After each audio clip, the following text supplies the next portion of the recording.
this is Heather from CysterWigs.com, and this is a review of the large version of Voltage by Raquel Welch in the color SS10, also known as Shaded Chestnut.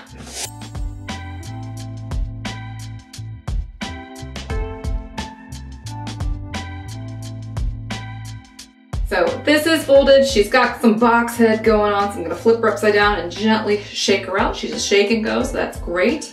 Now, I wanna say, it's my position generally that if you have a circumference that's large, but you have an ear to ear that's average, you should try to see if average wigs will work for you, because you'll end up with a lot of extra material up here, generally speaking. So when you buy a large cap wig, think of it more as like the ear to ear is the large part, as you can always adjust the cap at the circumference at the perimeter, but you can't adjust the ear to ear. So that's what you should really be paying attention to. Check this out when I put this large cap wig on. This is why I don't generally wear large cap wigs in real life. The ear tabs come down lower on a large cap wig. This is not flush up against my head at the perimeter. And I've got all this extra material up here that will move around kind of independent of the rest of the wig. And that's more to the point, because it's too big at the ear to ear, it just looks a little bit like it's too much hair. See how that shifted? That's because this is too loose. I mean, it comes down so much lower, like it hits right here. So this is why, even though I have a large cap circumference, I don't personally wear large wigs, because they just slip and slide around. See? I mean, even with nature's Velcro, the short hair like this, it still slips and slides around because it's just too darn big.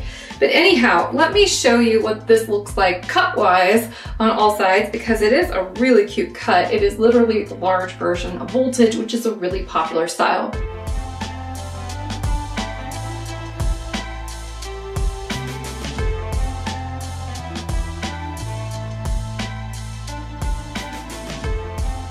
So great layering on this one.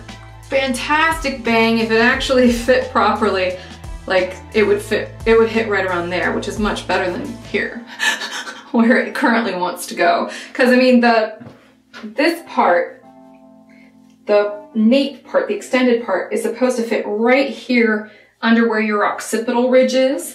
If you don't know where that is, kind of feel your head for where your skull ends. That's that ridge right there. So even if you've got kind of a chubby neck, because I mean, I was really big for a while, really long time, most of my life actually. So I mean, I had kind of a flat area back here.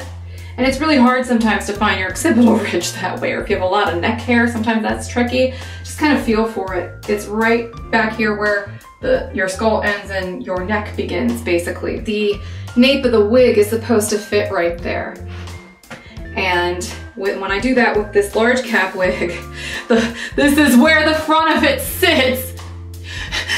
So, I mean, that's a pretty good illustration of what I'm getting at, right? That ear to ear is just the killer. I mean, I've got all this extra material up here. That's not how a wig's supposed to fit.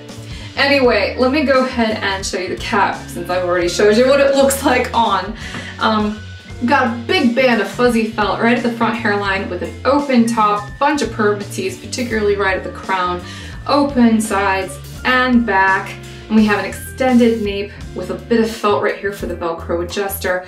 Very stretchy, very large cap. And it has a large cap size, so go figure. I'm Heather from CysterWigs.com. That's CysterWigs.com.